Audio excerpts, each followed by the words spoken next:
Soy el doctor Alberto Bushiken, soy nefrólogo del Hospital Almenara. El audio se escucha bien, ¿sí? A ver si me confirman, por favor. Sí, Sí, doctor, doctor. buenas tardes. Ya, correcto. Bien, para el día de hoy vamos a hablar sobre riñón y gestación. Estas son, estos son los puntos que vamos a mencionar. Inicialmente vamos a tratar sobre los cambios fisiológicos y anatómicos que hay durante la gestación a nivel renal. Hablaremos un poco de trastornos hipertensivos en el embarazo, que está relacionado también con el tema renal. Y luego vamos a hablar sobre injuria renal aguda y enfermedad renal crónica y cómo se presenta en la gestación. Y finalmente algo de forma superficial, porque es más un tema de especialidad, sobre trasplante renal y gestación. Si hay alguna pregunta, me comentan, me hacen saber para ir, puede ser durante la presentación o al final de la misma, ¿ya? Ok, para empezar vamos a hablar un poco de los cambios fisiológicos y anatómicos a nivel renal durante la gestación.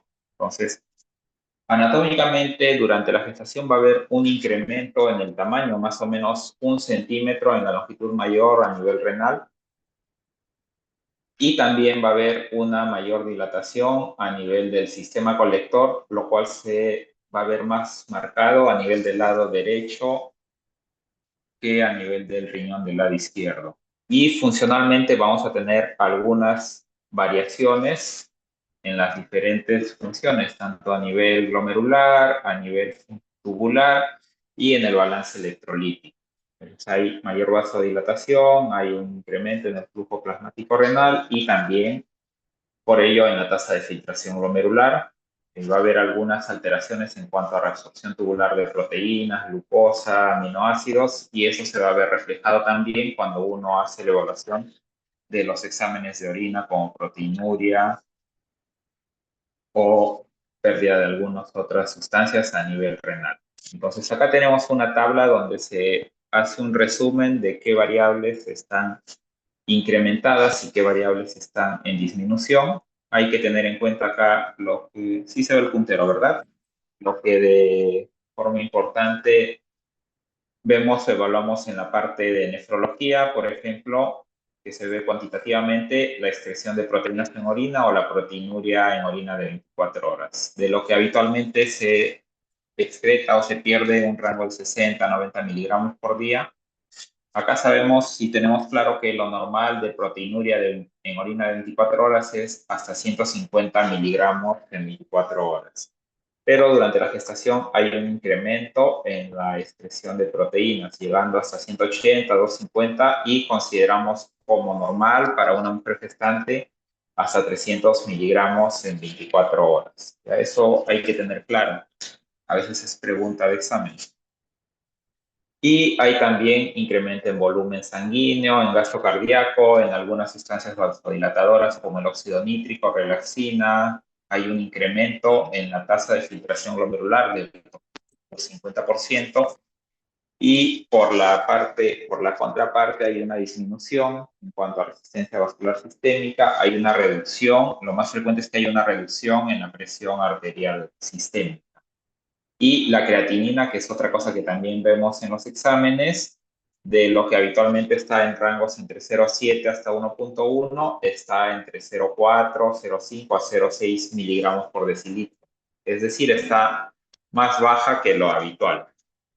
Entonces, el volumen plasmático va a incrementar más o menos hasta un 50% sobre el volumen basal.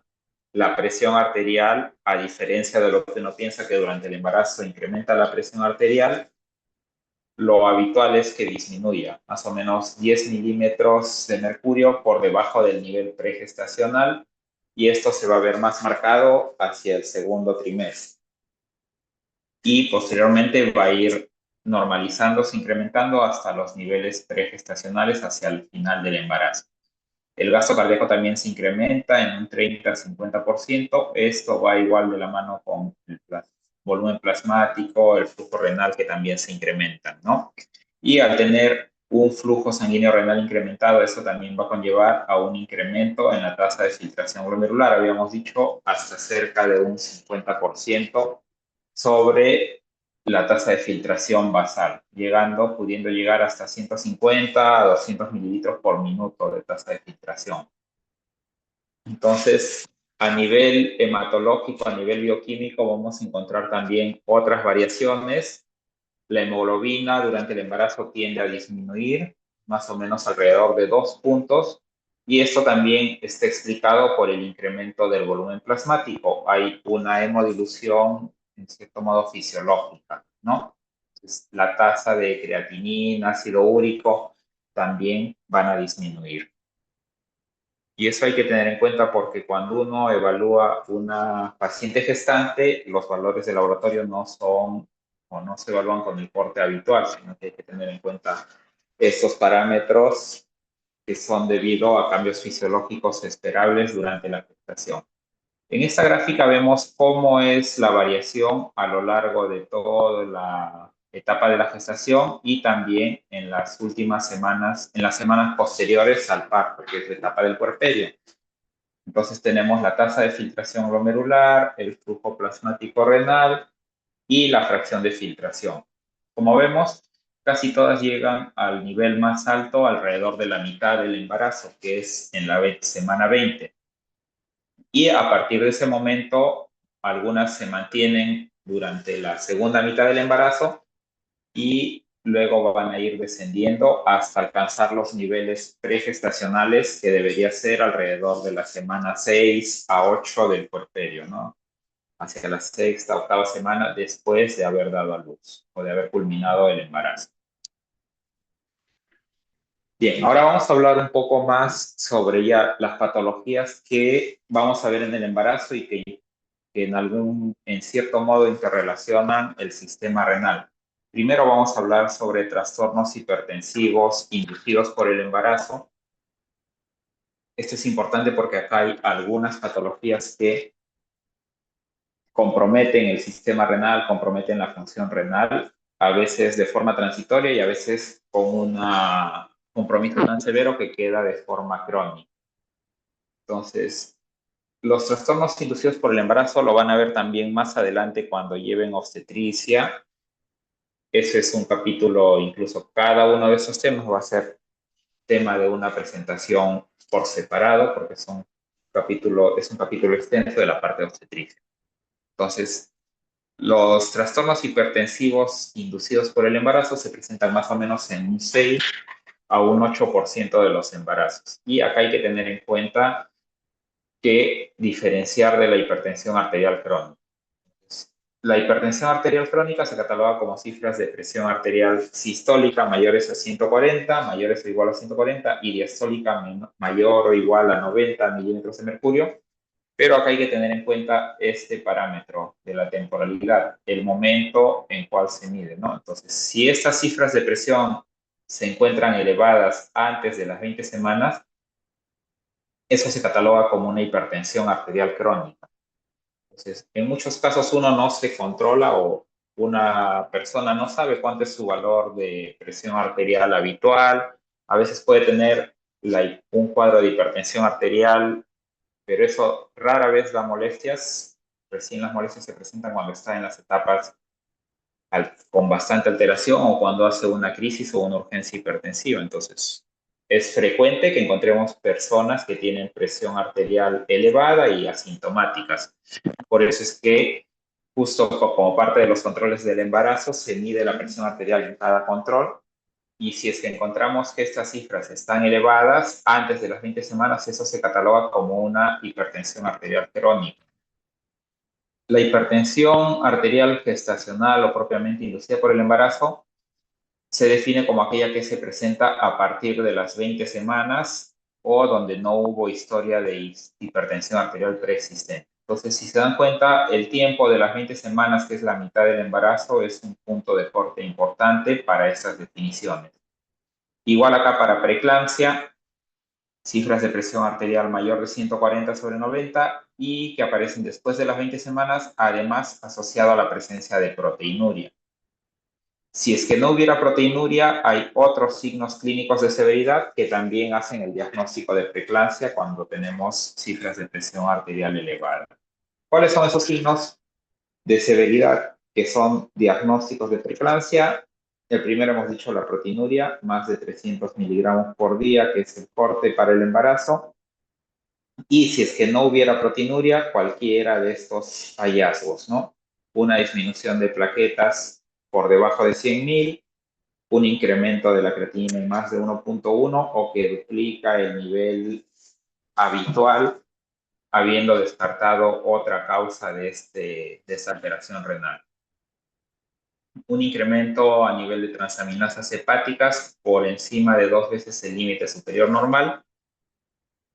Y los dos últimos que son signos ya de preeclampsia, de eclampsia, incluso como edema pulmonar, síntomas visuales o cerebrales como convulsiones, visión borrosa, luces centellantes, cefalea severa persistente. Entonces eso hay que tener en cuenta y muchas veces se pregunta, es pregunta de examen. Clásicamente la definición de preeclampsia era presión arterial elevada y proteinuria, pero ya hace algunos años hay criterios de severidad para definir preeclampsia incluso en ausencia de proteinuria. Eso hay que tenerlo presente, ¿ya? Entonces, ¿por qué es que algunas mujeres desarrollan trastornos hipertensivos del embarazo y algunas no? No tenemos, aún no se tiene todo claro, no se tiene dilucidado del todo, pero hay diferentes hipótesis. Esta es una de las más aceptadas. Se propone que hay diferentes alteraciones entre algunas sustancias vasodilatadoras, vasoactivas, y también hay alguna influencia de ciertos factores genéticos, hereditarios o factores ambientales o inmunológicos. Entonces, en una segunda etapa, que es en la etapa de la placentación, hay una alteración, un remodelado inadecuado de los vasos placentarios debido a un desbalance entre diferentes factores de crecimiento vascular endotelial, y esto va a repercutir a nivel de la formación o de la placentación, conllevando una placentación anormal. Entonces, al haber una placentación anormal, va a haber la segregación de algunas proteínas alteradas y eso va a repercutir a nivel reflejándose en esos trastornos hipertensivos que tienen también repercusión sistémica. A nivel renal vamos a ver hipertensión, proteinuria, falla renal, puede haber edema pulmonar, fuga capilar. A nivel neurológico se manifiestan con cefalea, convulsiones, puede haber compromiso hepático con alteración de enzimas hepáticas, infarto hepático, o también compromiso a nivel hematológico con trombocitopenia, plaquetopenia que hemos visto, o con alteraciones del sistema de coagulación. Entonces, está estudiado que hay factores de riesgo para desarrollar preeclampsia y también está estudiado cómo influye el que una mujer tenga preeclampsia o desarrolle preeclampsia durante el embarazo a largo plazo y su relación con algunas otras enfermedades crónicas, sobre todo no transmisibles, ¿no? Entonces, ¿qué factores de riesgo conocemos o ya se han determinado que son para preeclampsia? El antecedente de un embarazo previo con preeclampsia, mujeres que tienen alguna enfermedad crónica como hipertensión, diabetes o enfermedad renal tienen mayor riesgo de hacer preeclampsia, el que tengan una enfermedad inmunológica previa como lupus o síndrome antifosfolipídico también, y la historia familiar de preeclampsia también es un factor de riesgo conocido. En cuanto a su relación con las enfermedades crónicas o a cómo van a ser los resultados a largo plazo de aquellas mujeres que tienen preeclampsia, que embarazo, vemos que hay un mayor riesgo de que hagan hipertensión arterial crónica, es decir, que queden con esta hipertensión arterial una vez que ha culminado la gestación, igual de que hagan enfermedad cardiovascular, que hagan enfermedades neurológicas como un stroke, y en aquellas mujeres que tienen una enfermedad renal previa o incluso aquellas que no tienen enfermedad renal, cuando hacen una preeclampsia severa, se ha visto que pueden conllevar o desencadenar a una enfermedad renal crónica y que llega también a una etapa avanzada. Entonces, debido a estas complicaciones que se ve tanto para la madre como para el producto de la gestación, es que se han intentado diferentes intervenciones farmacológicas como no farmacológicas enfocadas en reducir la aparición de la preeclampsia. Son intervenciones para prevenir preeclampsia. Como vemos, dietas bajas en sal, el uso de diuréticos, el uso de suplementos, pero muy pocas de ellas han demostrado tener beneficios y generalmente son beneficios pequeños, en algunos casos moderados, pero son poco el beneficio que brindan. Entonces, ¿cuáles han demostrado que son beneficiosas? El consumo de aspirina a dosis bajas, aspirina de 81 miligramos. Esto ha demostrado tener un beneficio menor y se recomienda que su uso se inicie antes de las 16 semanas en aquellos grupos de mujeres que tienen factores de riesgo.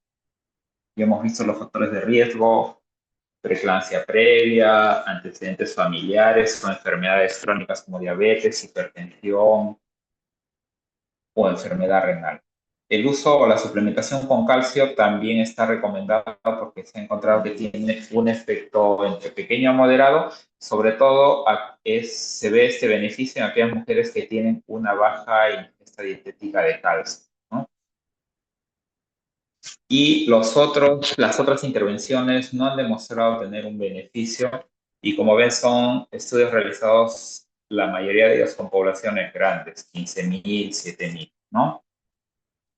Bien, entonces, si estamos ya ante una paciente gestante que tiene hipertensión arterial o preeclampsia o ha desarrollado preeclampsia, ¿cómo sería el manejo? Acá es importante tener en cuenta esto, también muchas veces se pregunta. Como saben, cuando han visto en cardiología o en medicina interna también, uno de los tratamientos básicos de primera línea para la hipertensión arterial es el uso de IECAS o ARA2. Y justamente este tratamiento, que es de primera línea, durante la gestación está contraindicado por el riesgo de fetotoxicidad que tiene, ¿no? Son teratogénicos, entonces está contraindicado el uso de IECAS o ARA2, eso hay que tener en cuenta. Se utiliza como primera elección metildopa, alfa-metildopa o algunos betabloqueadores como la betalol, calcioantagonistas como nifedipino, amlodipino o hidralazina, ¿no? Entonces eso hay que tener en cuenta. Muchas veces en las pacientes que son incluso hipertensas crónicas antes de la gestación o hipertensión inducida por el embarazo, los IECAS o ARA2 están contraindicados. Incluso en la etapa del puerperio o en la etapa de la lactancia, también hay que tener en cuenta que antihipertensivos atraviesan la barrera hacia la lactancia, ¿no? Porque eso hay que tener en cuenta que pueden tener efecto a nivel del recién nacido o del neonato. La segunda parte que mencionamos acá es la inmunosupresión, eso lo vamos a ver más adelante. Hay mujeres que tienen alguna enfermedad inmunológica que tiene también repercusión a nivel renal y que requieren un tratamiento de inmunosupresión de mantenimiento de forma crónica. Entonces en ellos hay que modificar, hay que planificar si es que hay un deseo de salir embarazada, para que esa inmunosupresión sea modificada o ver si es que no tiene riesgos para la gestación. La prevención ya mencionamos, hay diferentes intervenciones que se han intentado, pero las que han demostrado tener algún beneficio, aunque generalmente es mínimo, son el consumo de aspirina a bajas dosis o la suplementación con calcio en aquellas mujeres que tienen un déficit de ingesta dietética de calcio.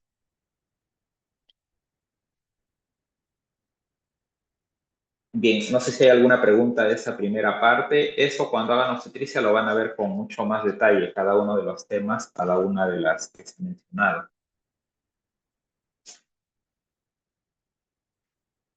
Ok, entonces vamos a hablar ahora sobre injuria renal aguda inicialmente y luego vamos a hablar sobre enfermedad renal crónica.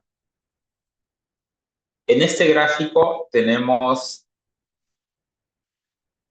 a ver, aquí es el puntero, tenemos esquematizada todas las semanas de la gestación, incluso hasta las semanas del puerperio o después hasta las 12 a 16 semanas después que se ha culminado la gestación. Y acá abajo vemos los diferentes eventos o diferentes patologías que pueden presentarse en las diferentes etapas de la gestación. En las primeras semanas puede presentarse un cuadro de aborto séptico, que por el mismo hecho de hacer una sepsis puede conllevar o puede desencadenar en una falla renal aguda. Cada una de esas patologías tiene riesgo de desarrollar una falla renal aguda, por eso se mencionan acá. A nivel de la segunda mitad del embarazo, lo que van a ver como hemorragias justamente de la segunda mitad del embarazo, como el abrupto placentario o desprendimiento placentario, o los trastornos hipertensivos que hemos mencionado, preeclampsia, eclampsia, o en su forma más agresiva, un síndrome de HELP, que tienen repercusión a nivel renal si es que son muy severas. Eso lo vamos a ver acá. Clásicamente ya saben que la injuria renal aguda se cataloga o se puede definir como de etiología prerrenal, de etiología renal o parenquimatosa o de etiología postrenal debido a una obstrucción en la vía urinaria. Entonces vemos que hay una interrelación entre factores que pueden producir una falla renal aguda prerrenal con renal o también posrenal y que la interacción de algunos de esos factores cuando se perpetúa, puede conllevar al desarrollo de una falla renal aguda intrínseca o renal propiamente, que se va a manifestar como una necrosis tubular, ¿no? Entonces, los prerrenales son aquellos en los cuales hay una depresión del volumen intravascular, por ejemplo, lo que vamos a ver en pacientes que tienen hiperemesis gravídica, que se presenta en las primeras semanas, alrededor de las 8 a 10 semanas. Entonces, si es que hay una pérdida persistente digestiva por los vómitos, eso puede llevar a depletar el intravascular y eso va a conllevar a que la paciente haga una falla renal aguda. Entonces, si la paciente tiene una falla cardíaca, eso también va a llevar a una depresión de intravascular. Si la paciente hace una sepsis, esto generalmente debido a un aborto séptico o en etapas postparto en el puerperio, o si es que hace una hemorragia severa anemizante, también puede llevar a una depresión del intravascular y por consiguiente a una falla renal aguda. Si es que alguna de esas patologías se perpetúa o no se controla, no se maneja adecuadamente, por ejemplo, un cuadro de deshidratación por hiperemesis gravídica, eso va a conllevar a que haya una falla renal intrínseca o parenquimatosa propiamente. El uso de algunos medicamentos también puede conllevar a desarrollar falla renal aguda. Y en causas o patologías que pueden desarrollar una injuria renal aguda intrínseca o parenquimatosa, tenemos sobre todo aquellas patologías que comprometen a nivel renal y que se van a manifestar ya sea como un síndrome nefrótico o un síndrome nefrítico propiamente. Patologías como las autoinmunes, el lupus, o trastornos hipertensivos inducidos por el embarazo que pueden ser severos como la preeclampsia, la eclampsia o el síndrome de HELP y algunas otras patologías como el hígado graso o microangiopatías trombóticas.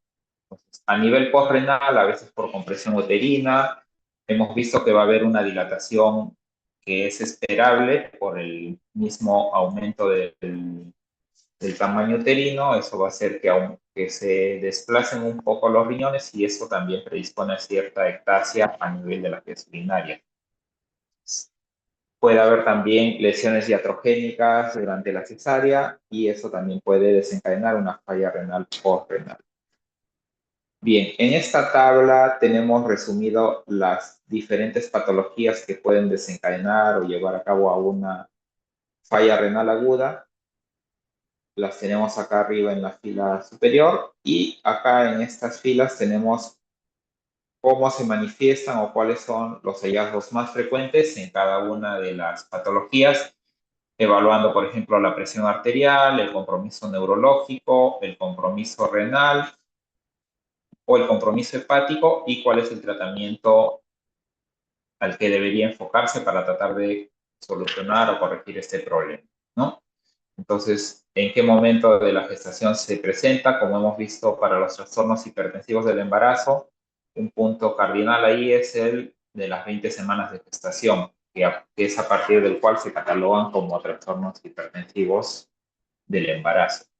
Y las otras patologías, como por ejemplo un síndrome urémico hemolítico atípico, o un hígado graso, o un síndrome tifosfolipídico, o una reactivación o un flare de lupus que deben haber visto en reumatología, que se pueden presentar en cualquiera de las etapas de la gestación pero cada una tiene diferentes manifestaciones, ¿no? Algunas cursan con más alteración a nivel de la presión arterial, otras cursan con más alteración a nivel hepático, u otras cursan con más o menos proteinuria, dependiendo de cuáles sean. Y cuál es el tratamiento, el enfoque de tratamiento que debe hacerse en cada una de estas patologías, ¿no? En muchas de ellas, la idea es culminar el embarazo, la culminación del embarazo, y en otras se puede hacer intervenciones terapéuticas enfocadas a controlar esta patología hasta que se logre la maduración pulmonar fetal o hasta culminar el embarazo.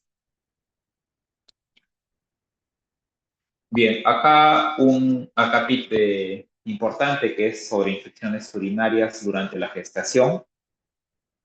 Esta semana hemos visto, está programado ver infección urinaria, entonces justo ahí comenzábamos un poco sobre qué es bacteriuria sintomática y qué es una infección urinaria sintomática. Entonces, la gestación es uno de los momentos específicos, uno de los cuadros específicos en los cuales una bacteriuria sintomática se debe tratar. Toda infección urinaria durante la gestación se debe tratar, incluso aunque sea una cistitis, una infección urinaria baja, por el riesgo que conlleva que haga una infección urinaria más severa, ¿no? Entonces, y de por sí una infección urinaria en una gestante se cataloga como una infección urinaria complicada. Entonces, ¿qué medicamentos se debe usar? Hay diferentes antibióticos. Cuando han visto farmacología, seguro han visto que hay una categoría de la FDA que va desde la A a la D, dependiendo de la toxicidad para la que tiene durante la gestación, ¿no? Entonces, medicamentos que se pueden usar con una seguridad relativamente comprobada son categoría B y dentro de ellas son las penicilinas o cefalosporinas, que tienen una actividad importante durante un cuadro de infección urinaria, ¿no?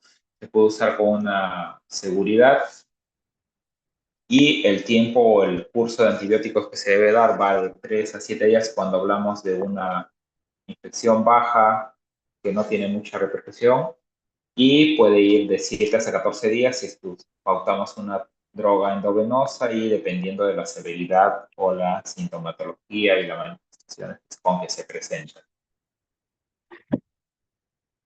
Bien, y para casi terminar vamos a hablar sobre enfermedad renal crónica y gestación. Ya hemos mencionado que durante la gestación hay cambios anatómicos y cambios fisiológicos, los cuales van a tener ciertas implicancias, sobre todo en la enfermedad renal. Esto a veces complica un poco diferenciar si es que es una obstrucción fisiológica o esperable por el embarazo de una obstrucción mecánica real, ¿no? Entonces, hay un incremento en la tasa de infecciones urinarias o incluso de tasas de infecciones altas como pielonefritis debido a estas mismas alteraciones o cambios estructurales. Y también hay una disminución, habitualmente como hemos mencionado, se recalca que hay una disminución en la presión arterial. Entonces, en mujeres que tienen enfermedad renal crónica, la gestación tiene efectos adversos, tanto para la madre como para el producto de la gestación. Para la madre va a haber un deterioro en la función renal de aquella mujer que ya tiene una enfermedad renal desde antes de la gestación. En muchos casos, si es que hay una enfermedad inmunológica que sea la causa del problema renal, se puede reactivar. El lupus es un claro ejemplo de ello. En mujeres con lupus, la gestación hace que la enfermedad se active. No está muy claro aún por qué, pero hay bastante componente inflamatorio y autoinmune. Incluso hay mujeres que debutan con la enfermedad o se manifiesta durante la gestación o en la etapa del puerperio. La preeclampsia, el síndrome de Gerd, que son complicaciones más severas que pueden desarrollarse en aquellas mujeres que tienen ya una enfermedad renal crónica. Como habíamos visto, un factor para preeclampsia o para trastornos hipertensivos del embarazo es el tener antecedentes de enfermedades crónicas como diabetes, presión y enfermedad renal propiamente. Si la paciente tiene una enfermedad inmunológica o una glomerulopatía para la cual recibe inmunosupresión, puede haber también mayor riesgo de complicaciones por la inmunosupresión o porque hay que cambiar o rotar de inmunosupresión. Y eso puede repercutir a nivel del control o del manejo de la enfermedad de fondo de la glomerulopatía. Tienen mayor riesgo de tener un parto pretérmino y también para el producto de la gestación. Para el feto hay también un mayor riesgo de eventos adversos, como abortos, óbitos fetales, muerte neonatal, partos pretérminos o que sean pequeños o de bajo peso para la edad gestacional.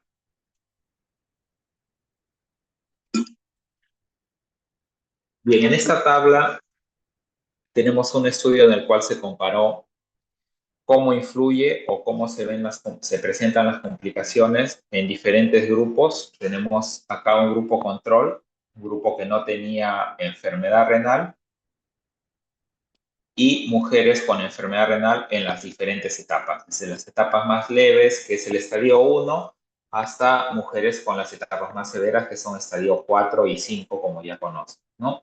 Entonces, si se dan cuenta, el inicio o el que desarrollen complicaciones es mucho mayor en las mujeres que tienen una enfermedad renal en etapas avanzadas, 4 o 5. Por ejemplo, que tengan un producto de la gestación con bajo peso al nacer o que sea pequeño para la edad gestacional. En el grupo control que no tenía enfermedad renal era más o menos un 10% y en el grupo que tenía una enfermedad renal avanzada era hasta un 50%, hasta 5 veces más que el grupo control. De la misma forma, el que tener un parto pretérmino o un parto en etapas muy tempranas antes de la maduración pulmonar, incluso como en las 24 semanas, mayor riesgo mientras más severa es la enfermedad renal la enfermedad renal crónica. Igual, el solo hecho de salir gestando conlleva un riesgo de que la enfermedad renal progrese hacia una etapa más avanzada, ¿no? Esto sobre todo en etapas de enfermedad renal moderada, severa, que progrese de una etapa 3 a 4, de 4 a 5, tiene más riesgos mientras más severa es la enfermedad renal de la paciente.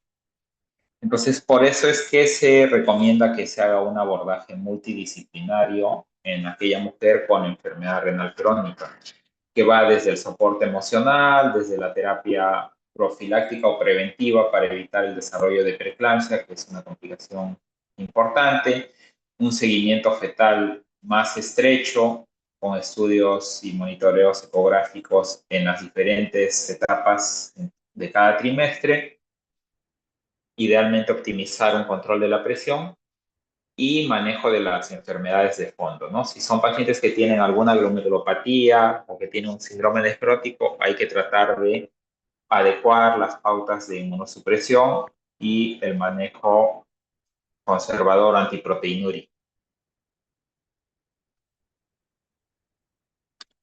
Bien, y para finalizar, vamos a hablar un poco de trasplante renal, que es con esta lámina. Entonces, el trasplante renal no es una contraindicación para la gestación.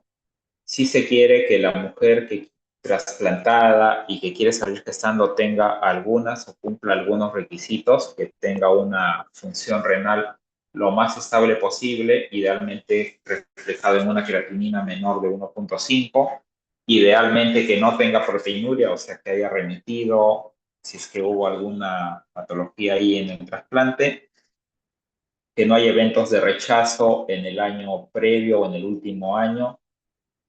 Y hay otros factores de riesgo que hay que tener en cuenta, ¿no? Por ejemplo, la edad, el que haya habido un evento de rechazo durante el primer año u otros factores comórbidos de la mujer, o si es que hay problemas de adherencia a la medicación para el trasplante, ¿no?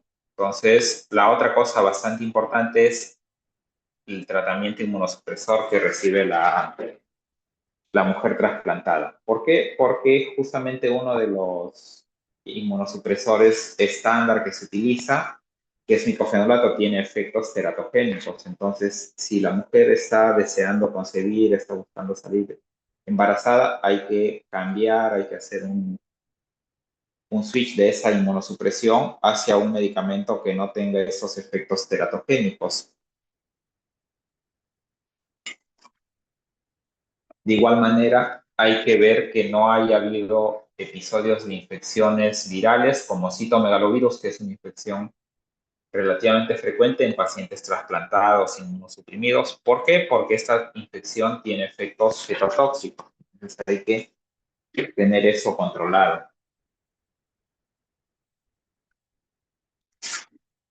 Bien, y para finalizar esta lámina, donde vemos que hay una interrelación bastante cercana, bastante estrecha entre riñón y placenta, como hemos visto en pacientes que tienen una enfermedad previa, una enfermedad crónica como diabetes, enfermedad renal, lupus, hipertensión o alguna glomerulopatía, tienen más riesgo de desarrollar trastornos hipertensivos del embarazo, como preeclampsia o hipertensión inducida por el embarazo, y esto a su vez lleva a mayor riesgo de efectos adversos tanto para la madre como para el feto. Y enfermedades inmunológicas como el lupus pueden activar o desarrollar un síndrome antifosfolipídico. Esto puede llevar a mayor riesgo de trombosis o pérdidas durante el embarazo, o pueden reactivarse, que es bastante frecuente que pacientes con lupus durante el embarazo se reactive la enfermedad. Y ya hemos visto que hay bastantes factores de riesgo para que la mujer haga una falla renal aguda durante el embarazo en cualquiera de las etapas de la gestación, desde la primera, segunda mitad del embarazo hasta el puerperio y el postparto, ¿no? Bien, no sé si hay alguna pregunta o alguna duda. Esta es la última lámina.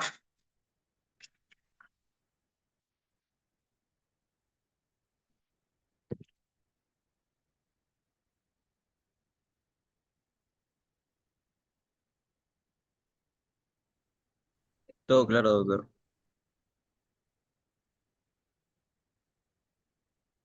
Ok, chicos. Entonces, algunos de esos temas lo van a ver con más detalle en obstetricia, lo de trastornos inducidos del embarazo.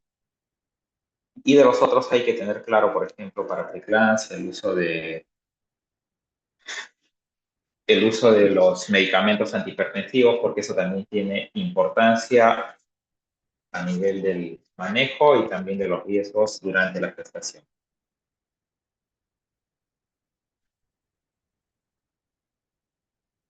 Ok, chicos, entonces vamos a culminar ahí la sesión. Si no hay preguntas. Muchas gracias, doctor. Ok, gracias.